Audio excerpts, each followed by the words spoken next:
సభకు నమస్కారం. తెలంగాణ రచయితల సంఘం కరీంనగర్ జిల్లా శాఖ నిర్వహించే కాళోజీ నారాయణరావు పురస్కార ప్రదానోత్సవ సభకు విచ్చేసిన మంచి కథల, మంచి నవలల సృజనకారుడు పెద్దింటి అశోక్ కుమార్ గారికి, సభాధ్యక్షులు, పురస్కార ప్రదాత కొత్త అనిల్ కుమార్కు,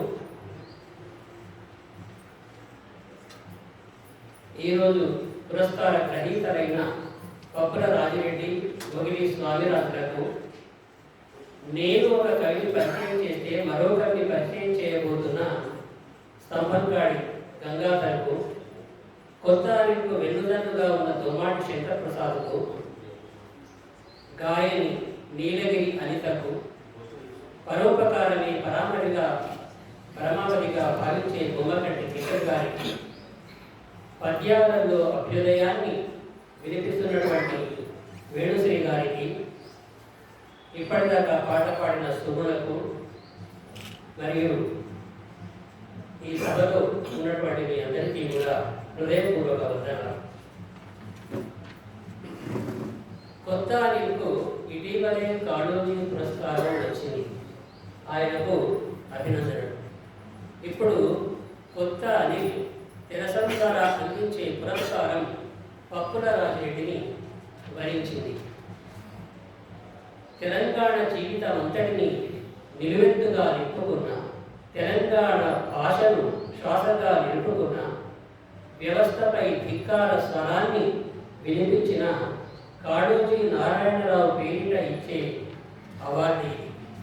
ఆ అవార్డు పుచ్చుకుంటున్న పప్పుల రాజిరెడ్డి కవిత్వంలోని గొప్పదనం ఏంటో ఇప్పుడు మనం పరిశీలిద్దాం.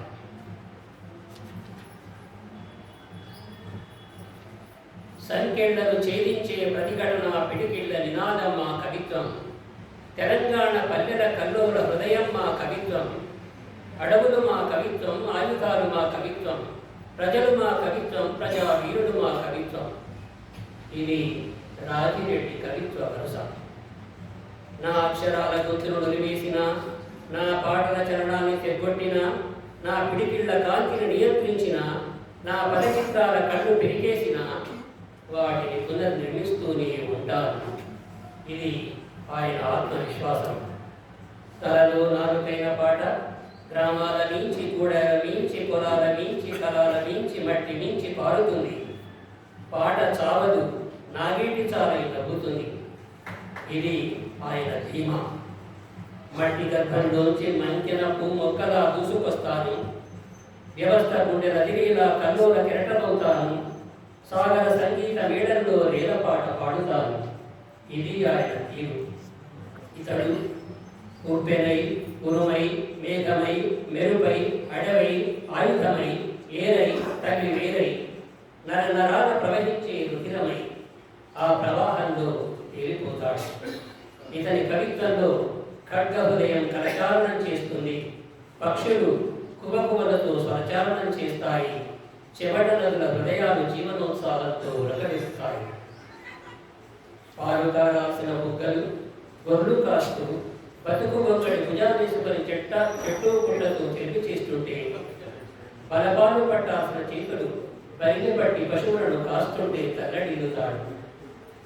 మీ లేలేత శరీరాల కాయ కష్టాన్ని విసిగుగా దోచేస్తూ, మీ కలల తలకాయల్ని తప్పనిస్తున్న ఈ పాపిష్టిలో క్షమార్గం కాదు అని ఆగ్రహిస్తాడు. 14 ఏళ్లైనా నిండని పని మనిషి 20 గజాల బావిలోంచి కష్టాన్ని తోడి బకెట్లలో నింపుతుంటే, అంట్ల గిన్నెల సంగీతంతో బతుకు పాట నేరుస్తుంటే చూడలేక ఆమె ఆలోచన ఎడగాలని, జీవన మూల్యాల మొగ్గ విచ్చుకోవాలని కోరుకుంటాడు. అణచివేయబడుతున్న స్త్రీలను ఉద్దేశించి, కష్టాల ముళ్ళ కిరీటాన్ని ఇంకెంతకాలం భరిస్తావు, అడ్డుగోడల్ని బద్దలు చేయి, స్వేచ్ఛాగారుల జయకీర్తనం ఎగురవి అని సాహసాన్ని నూరిపోస్తాడు. ఇల్లు గుల్ల చేస్తున్నా, కుటుంబాలను ఛిద్రం చేస్తున్నా, మద్యం మహమ్మారి గురించి రాస్తూ, మత్తు స్పర్శ లేని జగత్తు కోసం మనమంతా ఒక్కటవుదాం, వీడుబడ్డ జీవితాల్లో వసంతాన్ని ఒలిపిద్దాం అని ఉద్బోధిస్తాడు. అభ్యర్థి ఏ పార్టీ వాడని కాదు, ఏ పార్టీ వాడో చూడు అన్నాడు కాళోజీ.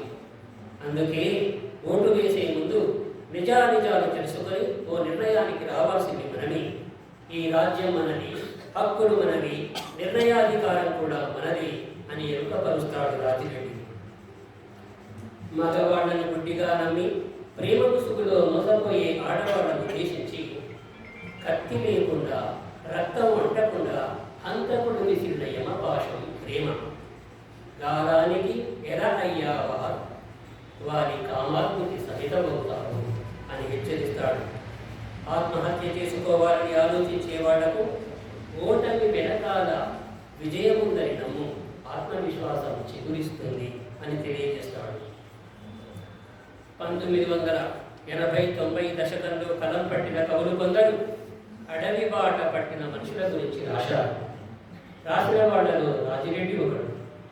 ఈయన అందులోని సాధక బాధకాల గురించి రాశాడు. అడవి బాట పట్టిన వాడు ఏమంటాడు, చెట్లకి ఎందుకురా అంటే చెట్లే నిజాయితీ మెట్లంటాడు. అడివైనా ఎందుకురా అంటే అడవైనా అమ్మంటాడు. అడివంత పచ్చగా స్వేచ్ఛగా బతకడమే బతుకంటాడు. నిజమే కావచ్చు, కానీ వాళ్ళ ఆశయం నెరవేరుతున్నదా? సమాజంలో అవినీతి, అక్రమాలు, అరాచకాలు తగ్గాయా? అలా కానప్పుడు ఈ నిరంతక త్యాగాలు ఎందుకు? కొందరిని చంపడం ఎందుకు? సావడం ఎందుకు? వాళ్ళని కన్నవాళ్ళ కడుపు కోత ఎవరు తీరుస్తారు? కొడుక, మా ముద్దుల బంగారు కొడుక, నువ్వు లేవని ఏడువాలా? బతుకు విలువలేక చావాలా? చేతగాని ముసలి పీడులను ఉద్ధరిస్తావనుకున్నా, కలువు గంజోకించి కంచాన పెడతావనుకున్నా, మా కళ్ళ ముందు పిల్లా పాపతో సుఖంగా ఉంటావనుకున్నా, మా బతుకెట్ల గడవాలిరా, మాకు బతుకెట్ల పోవాలిరా, నువ్వే చెప్పాలిరా అని ఏడ్చేవాడు. ఎవరు ఉదారుస్తారు? వారిని జనజీవన స్రవంతిలో కలువమంటూ ఆశువుగా మాడుగుల నాగపణి శర్మ గారు పాడిన పాట గుర్తొస్తున్నది. ఒక చరణం పాడతారు. కష్టమొస్తే ప్రతివాడు కసాయి అవుతాడా, కరుణ ఉన్న గుండె కన్న గుండు గొప్పదంటాడా. కష్టమొస్తే ప్రతివాడు కసాయి అవుతాడా, కరుణ ఉన్న గుండె కన్న గుండు గొప్పదంటాడా.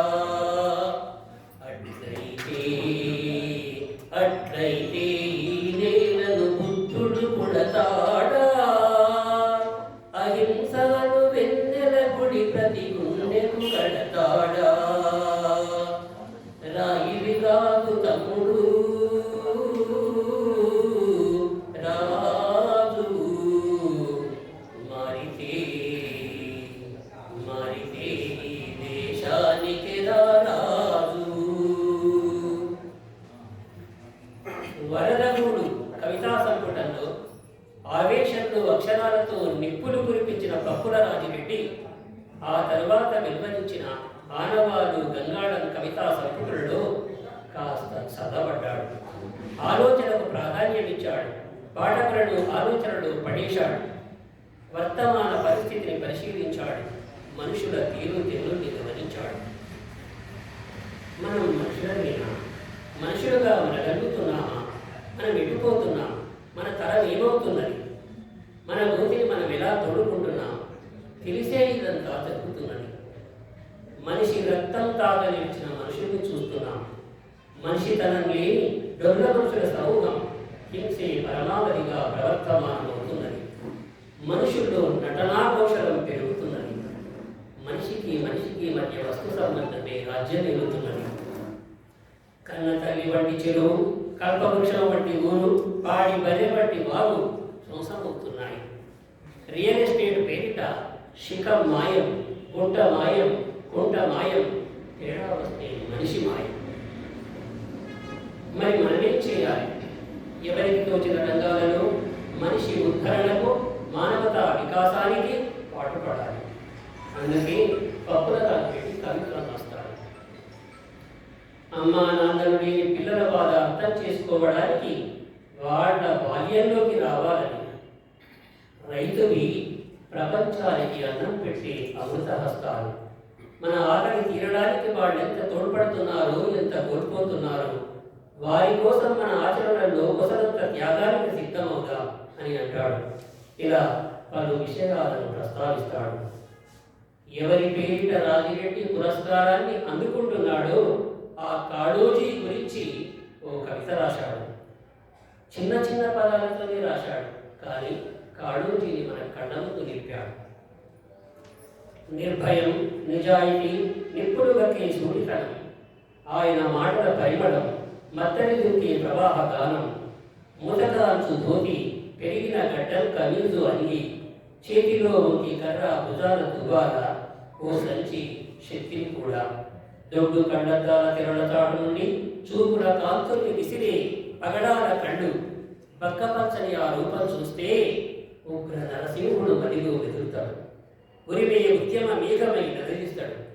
భాషలో యాస, మాట మాటకు శ్వాస, మన గొడవే ఆయన గొడవ.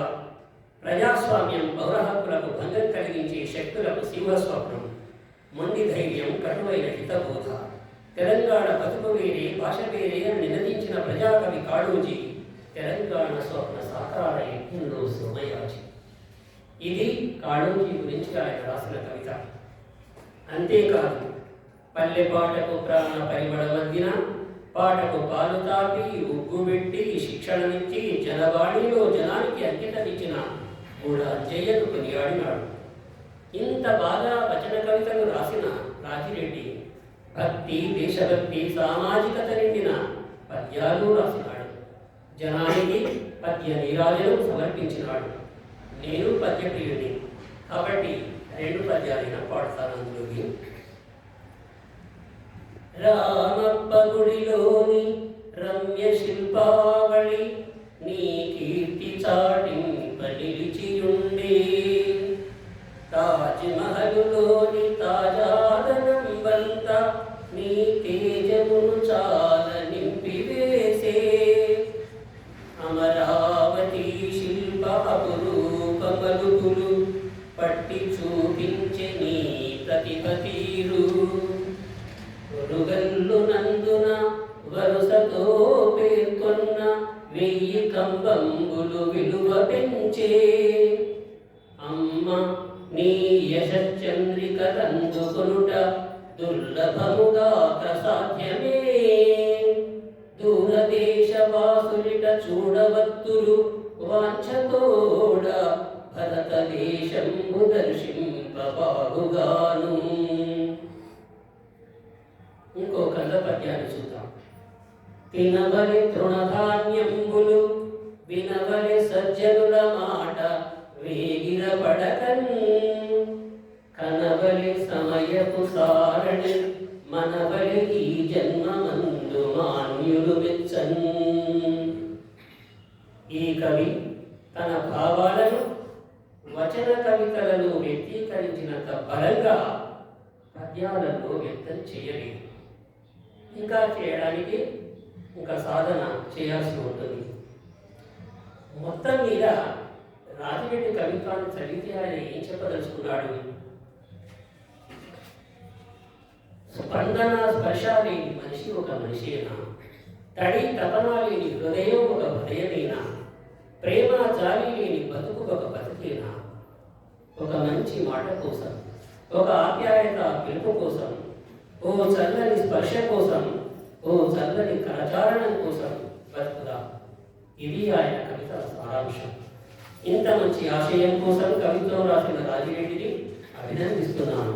నాకు ఈ అవకాశం ఇచ్చిన కొత్త వింపు ఇంత ఓపికగా విన్న మీ అందరికీ కృతజ్ఞతలు తెలియజేస్తున్నాను. ధన్యవాదాలు.